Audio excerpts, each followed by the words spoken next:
Hello, hello. Welcome to Courage Becomes Her, where we connect and share real life stories. I'll talk with women whom I love and I'm inspired by, women who are experiencing life just like you and me. I'm excited for us to gather together and cultivate confidence, courage, and joy in life and work.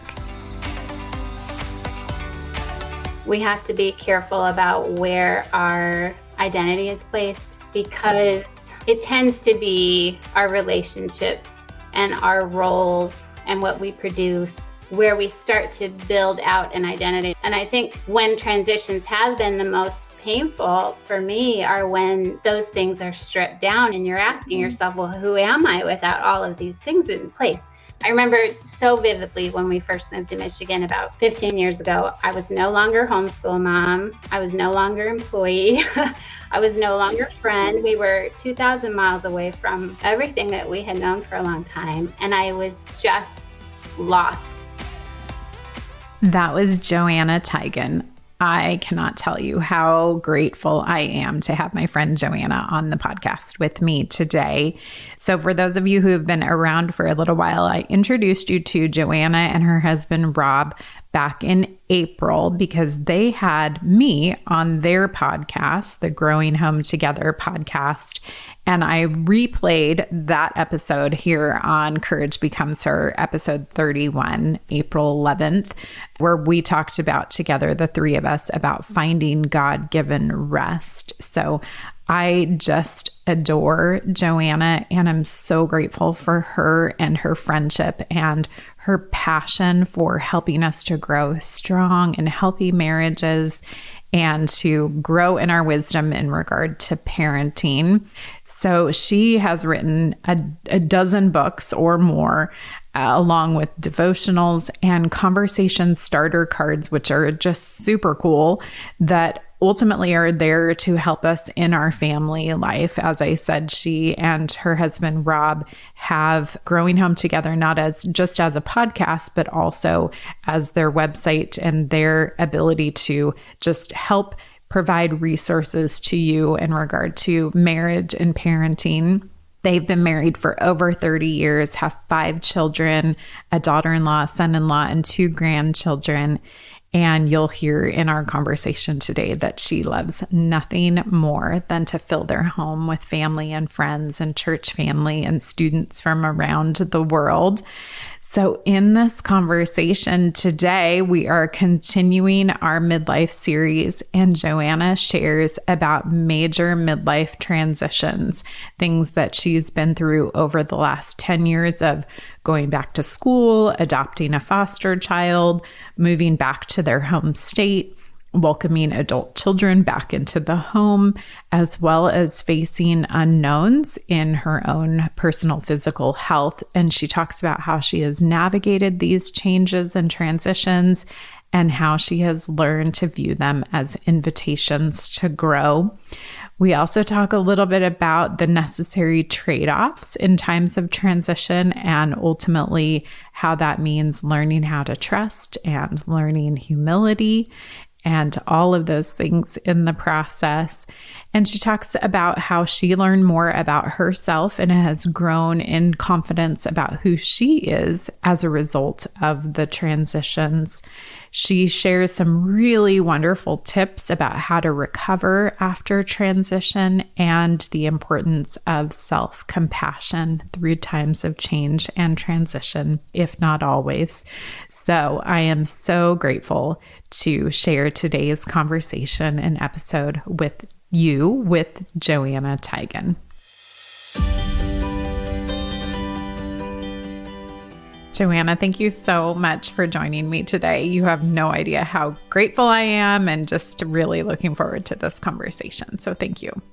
Oh, I'm so glad to be here with you today. Yes. Thank you. Yay. So fun. So fun. Okay. Well, let's let the Courage Becomes Her community get to know you a little bit. So first and foremost, where is home? And tell us a little bit about home life. Okay. Well, home is in West Michigan. And my home life, it seems like it's different all the time because we have this revolving door with kids. We have 5 kids, two married. Now the grandbabies are coming. So, like, as I know you and I've talked privately, this week, my daughter and her family from Costa Rica are coming for a 3-month stay. And then a few Wow. weeks ago, our college student moved off to school. So we will have a house full, but that number will look different again in January. So Yes. never Oh boring. my gosh. Yes, for sure. Well, and that's obviously a lot of what we're going to talk about today is Yeah. those transitions for sure. So I'm eager to learn more about that. Okay, what has made you laugh or filled your cup in the last day or so? Oh my goodness. Probably my dog, actually. I'm kind of the big dog person in the family, and we have a still somewhat of a puppy, this ginormous Bernedoodle, who yeah, I was taking her for a walk last night. She got really excited about the other dog walking down the block. She literally like had me down in the grass, dragging me off to meet the dog. Oh And my there's goodness. cars pausing on the road, like, is she okay? And I'm just sitting there like, totally fine, just walking my big crazy dog. Yes. So she is my ride along. She's just goofy and silly and always in a good mood. And yeah, Cute. she's just my happy place every day. Oh, that's so sweet. And Yeah. I think you and Rob laugh about like the her sleeping on the bed with you, which Oh yeah. cracks me up. Like, Yes. Yeah. I know he's coming off this whole string of trips, and she decided that his side of the bed is now her side of the bed. So now that he's home, she's not quite sure she's cool with having to share. oh my gosh, that's good. That's funny. And there are so many people that can relate to that for sure. Yeah. Okay, how about an obsession? What's a current obsession of yours in any category? Okay, well, I was thinking about that. I am kind of rekindling one. I'm not a real big hobby person, but last year in the cold weather, I started this quest to get really good at making cheesecake. And then when the weather got warm Wow. and I didn't want to turn the oven on, I kind of got away from it. So now I get kind of my round two of trying to make Ooh. excellent cheesecake, and it's just been a lot of fun. Oh, that sounds amazing. Okay, so do you do just like a normal plain cheesecake, traditional cheesecake, or like all the things, the raspberries All and the the things. chocolates Every and time I make okay. one, I try something different. So Ooh. yeah, I think my favorite so far has been this chocolate mocha cheesecake. Oh, And the worst one was a triple chocolate because honestly, it had so much chocolate. I didn't know you could have so much chocolate. And okay. there is Like a point where too too much rich. is too much. Yeah. So yeah, Yeah. but it's fun. It's a good time. Dang it. I can't believe I don't live closer to you. I really want to be able to take part in the testing activities of Oh, wouldn't this. that be so great? Yeah. oh gosh, so fun. That's a good one. I think I would prefer that over the making sourdough bread that like was everybody's craze during the pandemic. So I would Right. choose the cheesecake one. Yes, I know. I gave that a shot, honestly, during the pandemic, and all I had was a really scary science experiment in my refrigerator, and I was done. Just never went anywhere. That's awesome. So good. Okay, how about your love language and Enneagram? Ooh, well, my love languages are physical touch and words of affirmation. So I think that goes back to the dog. I have a very, Mm, very touchy feely dog. So she and I, we get each other, you know? yeah, yeah. Yeah, Super yeah. cuddly. I love that. Yeah. Yeah. Oh, And I good. am an Good. Enneagram 9, but I would welcome your education to understand what that means more than I do, honestly. Yeah. Yeah, gosh, that makes so much sense of just what I do know about you for sure. So you are truly a peacemaker at heart. Absolutely. Hmm. Aw. Okay, I know you're not huge on shows and movies, so tell us about the first concert that you ever went to. Okay. Well, it sounds a little nerdy, but when I was in high school, I did a ton of symphony concerts with my friends because I was in Oh, that whole music scene in high yeah. school. And then as far as like a real concert though, was probably going to hear Amy Grant at an outdoor venue when we were in college and we were still dating. And I'd never been to anything like that. And that's Rob's thing. Honestly, his favorite Yeah. thing in the world to do is go to a concert. So, yeah, that memory was kind of significant. It was a really good time. That's good. Oh, that's so neat. So neat for sure. Yeah, and I know it's symphony season, and I've been thinking, oh, I hope that I can go to one this fall. So, Oh, yeah, so I hope good. you can too. Yeah. Yeah, yeah. Okay, last one, which I know is near and dear to your heart, just like mine. What is a book that has transformed your life? Um, I think those books, I don't know if you're this way. If it's a significant book, I like to reread it and then reread it again. Yes. And so Yes. I actually brought it to show you on our video. I read this book every fall when we go up north to see all the fall color. It's kind of a family tradition. And it's Mm, called Stepping Heavenward by Elizabeth Prentice. And it reads like a journal of this girl's journey of faith from about when she's 16 until she's much older. And I love this book because you see yourself in it as you move through your mm, own spiritual stages or your family life stages or whatever. And I think for me, it's just a good reminder every year that our faith life is it's a journey, right? mhm. It's not like we arrive. There's always some area that God's working out. You see Yeah. how in her life God really expanded her capacity for suffering, honestly, and generosity. I mean, a lot of things. And so I kind of look at this character and look for myself. Yeah, I love it. Yes. Yeah. Yeah. Oh, that's so good. Yeah, I think you told me about that book. I'm gonna say 5, 6 years ago. Okay. And I read it a couple of years ago, and it was surprising. It was really, really amazing. It was Mm. so I can see why it's a reread for you. Yeah. So yeah, Yeah. really just a beautiful, beautiful story. So Mhm. yay. Good. Well, thank you so much for letting us get to know you a little bit. I appreciate that so Yeah. much. Okay, so we're going to talk about transitions in Mhm. the season of midlife and in life in general. But I think it's kind of funny to me, and you and I have had this conversation a little bit, but I think so many of us, when we envision midlife, like, pre midlife, we think, oh, we're going to be settled and at ease, and things are going to slow down a little bit, and we're just going to be able to, have the evenings of sitting on the porch and rocking in the rocking chair or reading a book and, just all of these things. And it's so not true. It's No, so it's not not.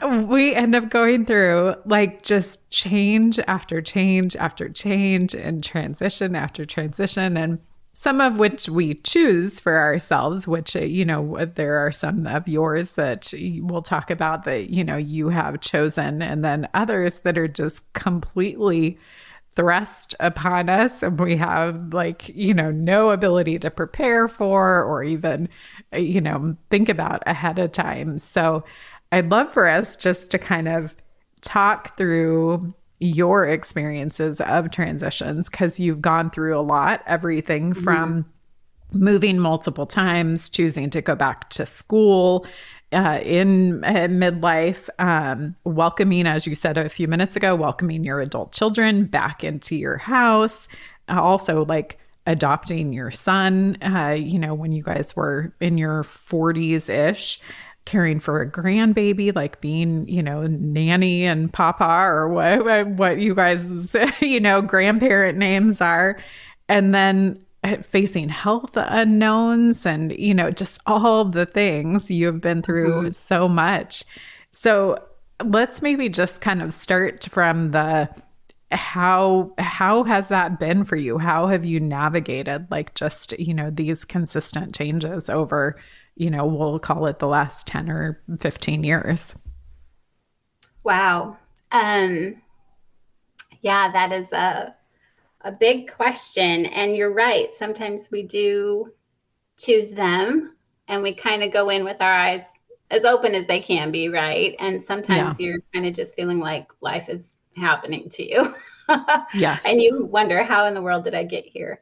And I guess I know we're talking about the last 10 to 15 years, but I'm just thinking kind of how it's just sort of been this way from the beginning. It seems like, I mean, I was thinking about when I was a kid, I went to 11 schools. We were constantly, Wow. yes, making changes, and just that feeling of being the new kid over and over again. And how many Mm. times in my adult life I felt like the new kid, you know? Wow. Um, Yeah.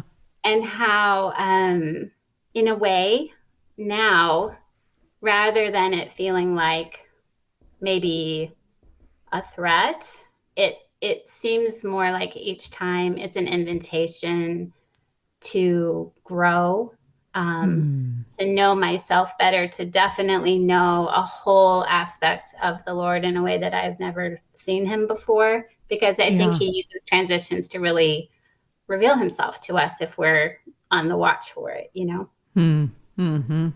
Mm. Yeah. That's so good. I love that so much. I want to come back to a couple of those things in a moment, but like the ones where you have chosen them and Mm-hmm. have, consciously made decisions like, okay, we're going to step into this, whether it's a move or you choosing to go back to school, like Mm-hmm. what has guided some of that decision making? Like, how have you had criteria that you've utilized, that might be helpful for others to learn from? Right. I think we've had to say, what are we about? And how does this opportunity align with what we're about? Mm. And also to understand, if you're going to move towards something, chances are pretty good you're going to have to also walk away from something, and Yes. to make those, to weigh those, you know.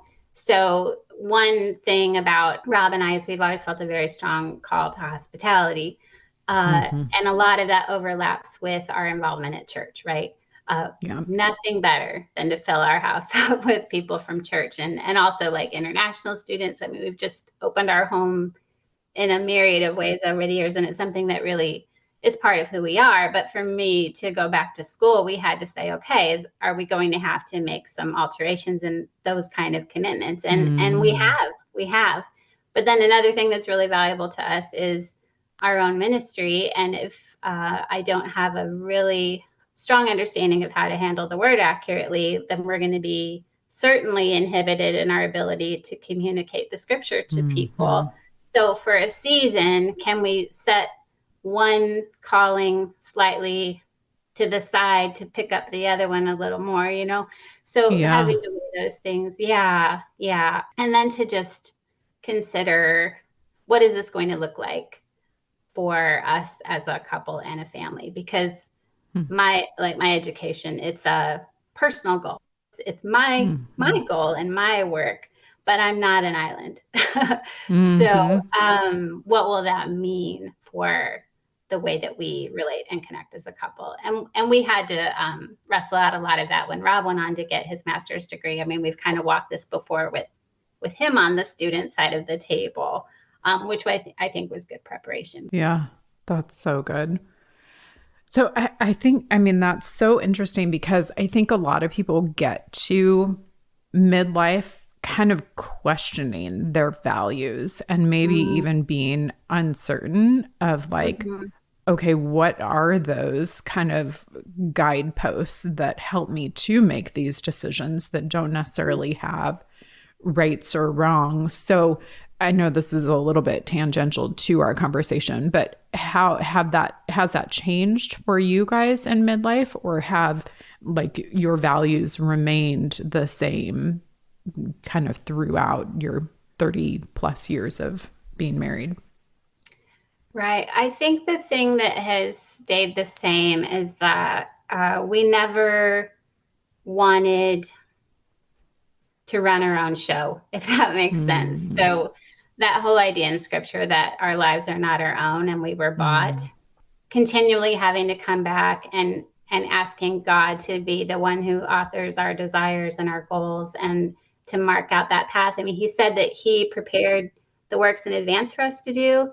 And so we're not in the business of trying to go and find our own destiny. We're trying to just align ourselves with the heart of God. So I guess when we stop praying and stop asking and stop listening, or we get kind of caught up in something that seems to just make logical sense. Hmm.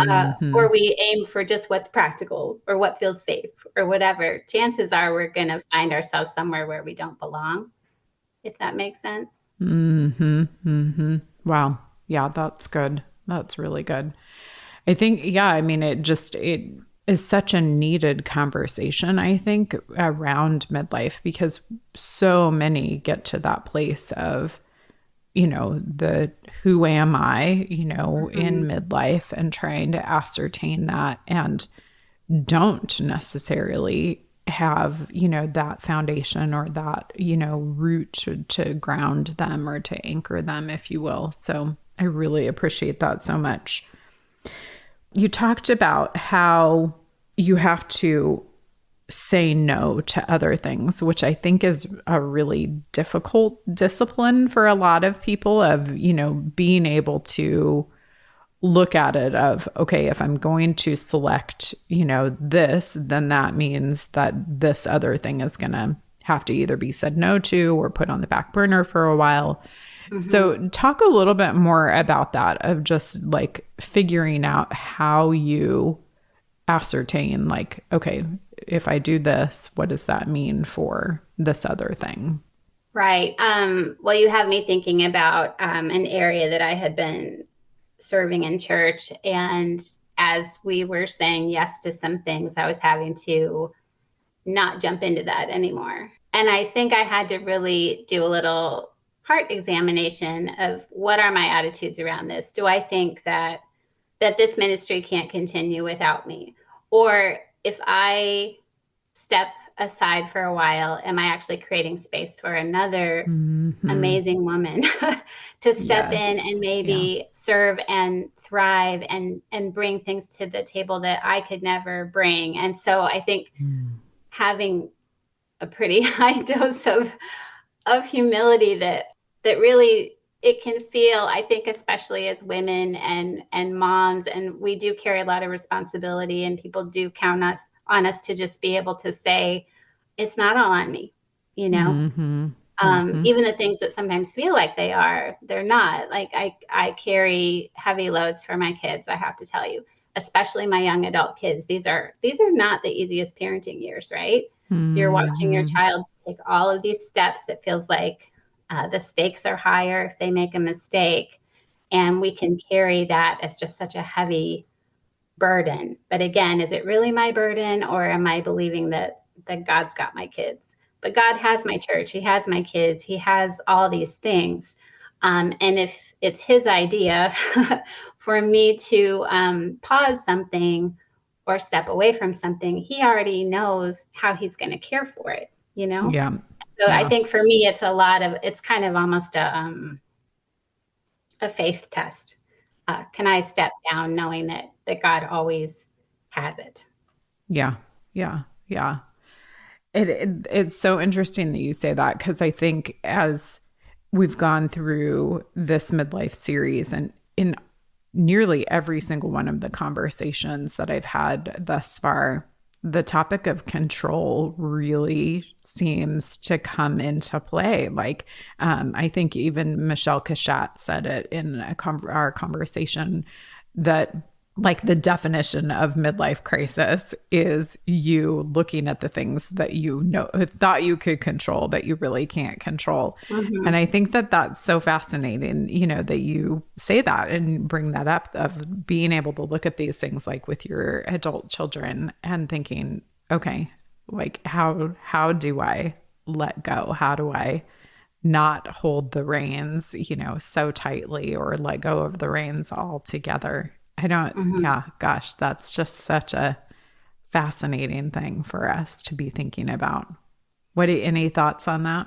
Well, I've been thinking as kind of our big idea today is transitions and transitioning in and out of different activities. I think this is where we have to be careful about where our identity is placed, Mm, because it tends to be our relationships and our roles and what we produce where we start to build out an identity around ourselves. And I think when transitions have been the most painful for me are when those things are stripped down, and you're asking yourself, well, who am I without all of these things in place? I remember so vividly when we first moved to Michigan about 15 years ago, I was no longer homeschool mom. I was no longer employee.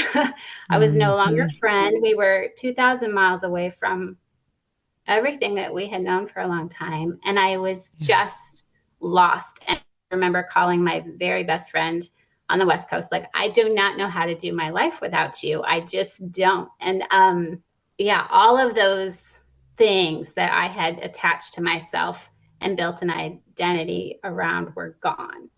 And I know in that moment that was one of the best gifts that God could have given me, because he had told me, I thought I was your identity, that you being my daughter was who you are.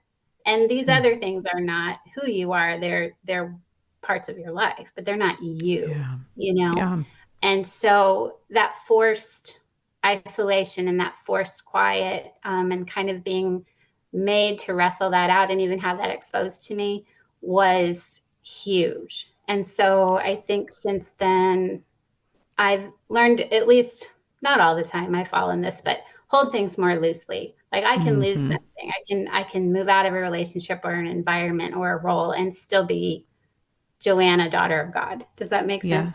Yes.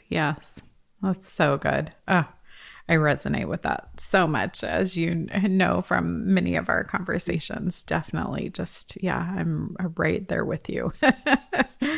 Oh, and so grateful to be able to learn from you. Okay, I want to tie that back to what you said in the beginning of feeling like the new kid, because I think that is something that you're 100% right. Like we definitely, as adults, as grown women, as middle-aged women, like that is such the reality that we are, as we go through these transitions, we are entering into situations where we are the new kids. So like, are there certain mindsets, disciplines, rhythms, routines, like, anything, choose your pick of, which, that you have kind of applied to those situations to be able to say, okay, I do feel like the new kid, but here's how I'm going to kind of navigate that particular situation. Right. Yeah, I do think there's something unique to this life stage we're in, because when our kids are small, kids are such an awesome icebreaker, right? There's so many communities you're automatically in if you have younger kids.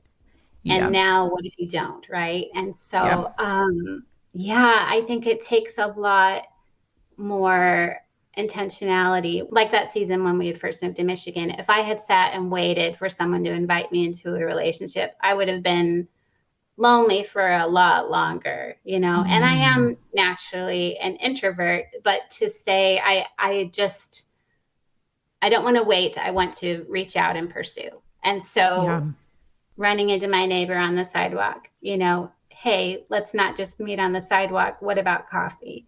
If I met someone at church, rather than, waiting for an invitation, just me taking that step, joining something, whether it was a Bible study or, I joined the gym for the first time back then because I needed to get myself out of the house and with real life people and get to know my town, So I think just that idea of not waiting for life to come to you, but to really be attentive to who is crossing my path and imagine potential in it. It's funny that you say get out of the house. Like, I think that that's something that seems silly potentially to some people, but there are statistics for midlife and older men and women that showed like we become so sedentary and we become so, in our homes and, and literally like not leaving the house more. Like as we age, that becomes, we become more and more in our house and housebound. So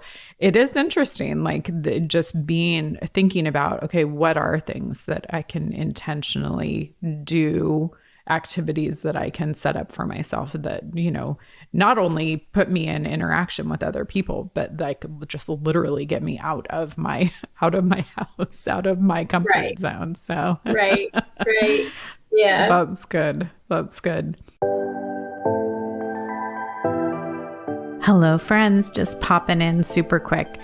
Okay, as much as we would like it to be different, it is just a fact that midlife is full of change and transition. So, will you please think of the woman in your life who is in midlife and could use some encouragement about the changes or transitions that she's facing in this season? I would appreciate that so much.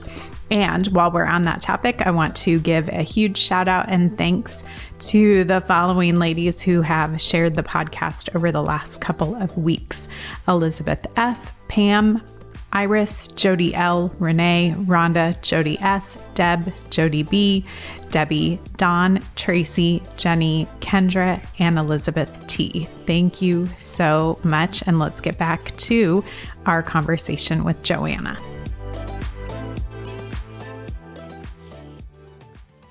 Okay, so you said when you guys made your big move from the West Coast to Michigan, like obviously you chose that. So were there steps that you took to kind of prepare for that transition?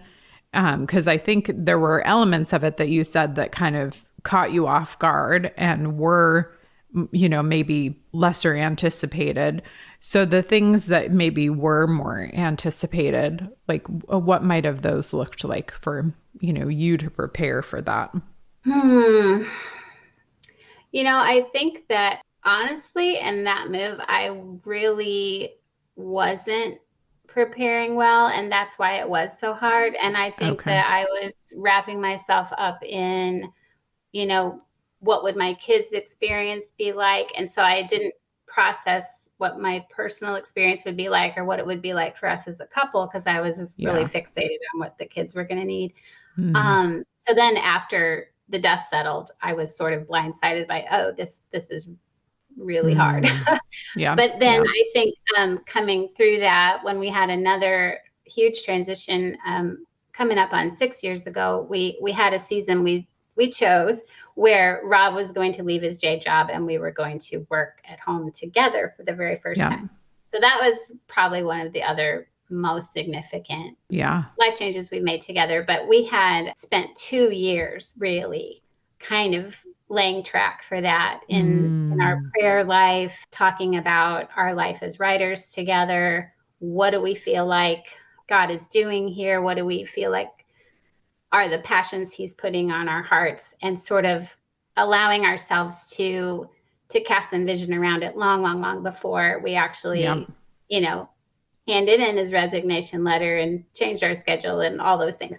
So, yeah, I think that it always ends up coming back to prayer and listening, which spills into listening to each other. You know, listening to ourselves. I think I really became a heavy journaler in those years just before making that change into, you know, working from home together and that kind of thing. So, yeah, I think sometimes we impose a sense of urgency on ourselves. But there's something to be said for kind of trusting the process and letting God run the timing. Because it took longer than we thought. Honestly, from the time that we knew that we were going to do it, we just didn't know when. 2 years felt like forever. But we needed that 2 years, and God knew that. And so I guess some decisions are kind of inherently urgent. You know, if you're looking at a job change and your employer needs an answer by Friday, that's one thing. But in cases where you don't have an outside something hanging over you, I would say give yourself the gift of time. You know? Yeah. That's so good. So good. And I love your comment of casting vision together and talking it through together. Like, I think people that I have coached who have gone through unsuccessful or frustrating transitions kind of later in life, really, when they look back, it's that they didn't have conversation around it. Like, it wasn't an intentional sit down, talk about what are my goals, what are my expectations, what are my hopes, what are my dreams. And so I love that you guys have done that multiple times together, of really identifying that, because I think, again, it's like when we don't do that, I've seen it turn out, definitely not as good as it could almost every time, because we're, just not communicating together, not aligned together, not on the same page. And then kind of maybe more of your experience of initially moving to Michigan, of just being blindsided by like, oh, that's how this is. That's not what I had expected or planned or hoped for. So I really appreciate that. Yeah. So good. So good. Okay, I want to talk, because you and I have talked about it from time to time, like the recovery from transitions, because I think, and you've alluded to it, but there definitely, is a recovery season from these transitions. And, I think intentionality, again, around that is important, to be able to give ourselves time to decompress, settle in, kind of mourn the changes and the losses. So talk about kind of what it has been like for you for, seasons of recovery from your transitions. I think that we have to give ourselves some grace for the mental fatigue that we experience, right? It might feel sometimes like in a transition that maybe you've gone from 100 miles an hour to zero, and you're like, wow, my days feel kind of, I'm not feeling like I have a clear purpose, or a lot of the things that kind of filled my hours aren't there. The processing, then even maybe the grieving for what you've left behind, or maybe some of the anxieties for what's in front of you, can really be tiring in their own right. And just to be compassionate toward yourself. And maybe in transitions, does it ever feel like to you in a transition, like all eyes are on you and everyone wants you to explain what's going on, and you feel like you owe everyone a nice, tidy little answer for all of your decisions, that kind of stuff. And sometimes we just don't have them. And so, I think to be especially attentive to, where are your thoughts going? Where are you feeling disconnected from the people that you love, where maybe it's been so distracting and fatiguing, and you've kind of lost your bearings, where maybe you just need to take a minute and just hold on tight to each other for a minute and reconnect. I think the things that are in our normal are things that build us up and restore us. Hang on to those, right? So if getting outside and going for a hike is always restorative, or always used to be, it still is. See how you can replicate that where you are. The little traditions, I think, that used to just be sweet and refreshing, like try to rekindle those in your new setting. I think a lot of it is just attentiveness to our thoughts and our own emotions, and maybe give yourself permission to stop and catch your breath, to be filled up, to ask for help. Maybe it is time to maybe meet with a counselor a couple times and just get somebody to pour into you a little bit, if it's a struggle. Yeah. So good. So good. Yeah, those are all absolutely right on. So, okay, what have we not yet talked about for the midlife woman who's going through any transition similar to what you've gone through, or just anything else that we maybe haven't talked about that you would want to share with that woman?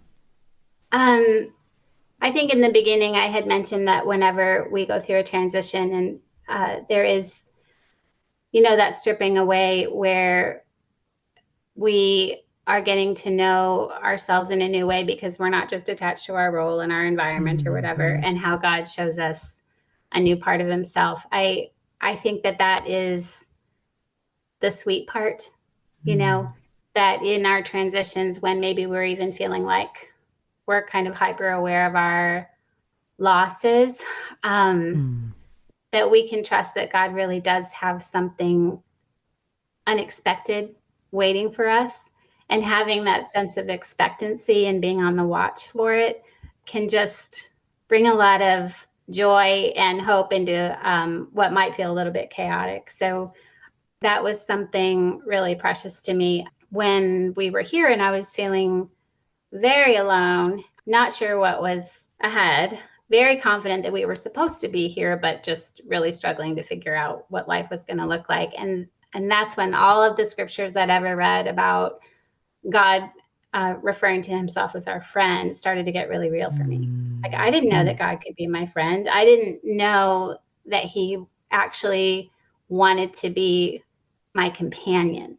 And that's the first time that I was really aware that as I'm in this house with, the walls echoing because it was so quiet, that God was right there wanting to be with me. And I look back on that. Yes, it was hard. I missed my friends. I missed a lot of things, but oh my goodness, I had a new friend that had been there all the time. And that was really something I would never wanted to miss, and now he still is. Like, that's something that's carried forward. And so that's just one example. It seems like in every situation where he's called me out or called me to, he has shown up with some other part of himself. And so I think that's his gift to us. And when I look in scripture, every time someone in scripture had a really significant encounter with God where maybe they had never known him before, or they only knew of him, it was when he picked them up out of their life and set them on an entirely new road that is when he revealed himself so powerfully. And they were never the same, the same. If someone just opened the word and started kind of notating every Bible character they came across who God kind of called into a massive life transition, they were never the same. And I don't want to be the same. I don't want to be, I don't want to just know about God. I want to know him. And it seems like those transitions and life changes are when we get to really see him. So it's kind of exciting. That is exciting. Now, being invited into that deeper relationship is just so wonderful. I love that. Thank you. Okay, last question for you. Who or what is inspiring courage in you right now? Oh my goodness. I would say it was just International Daughters Day. And I have 3 daughters, and I have a daughter-in-law, and they are all courageous women. And I think about my daughter, who's coming here from Costa Rica right this week, who craves adventure. And she and her husband, she was even expecting a baby. They said, this is the time in our life where we have the freedom to go. Let's just go. And she left everything she knew and is building this beautiful life somewhere completely different to her. And just stepping into that so joyfully, so bravely, right? And then my daughter, who just started college, decided to go about as far north in Michigan as a person can get. How she is embracing that and is challenging herself, and just so courageous. And my daughter, who just graduated from college, she's my artist. She's never going to have a conventional career. And she is so okay with that, without just going the road that is typical, and allowing herself to love her own artistry and want to create space in her life for that. And I feel like my girls want rich lives. They're explorers. They're change makers. Yeah, I love that about them. So I think as much as you want to set an example for your kids, when they grow up and become an example for you, that's really precious. That is so lovely. I love that for you. I love that for them. So special. So special. Well, thank you. Thank you so much for joining us and really giving us some good nourishment and some good things to think about in our own transitions. So thank you. Yes. Thank you for having me. Absolutely.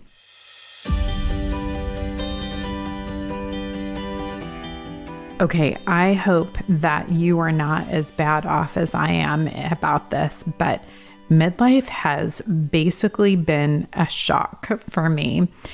Just so many things unexpected and difficult things to navigate, just not easy, not at all what I had envisioned at this stage of life.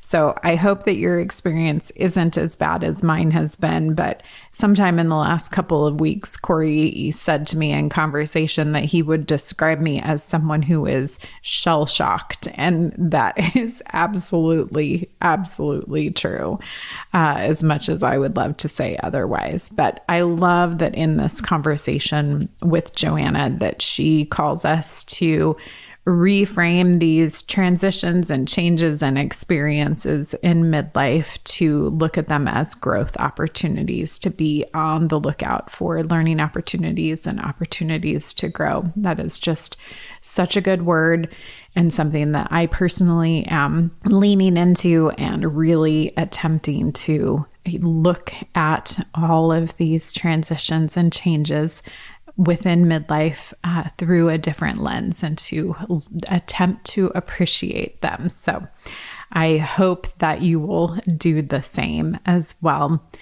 I'm so grateful to Joanna for joining us today. Please do take the time to connect with her through her website, growinghometogether.com. So many incredible resources for marriage and parenting, including a free download about growing your marriage. So please do take the time to connect with her and to check out her resources. All of those are linked in the show notes as always.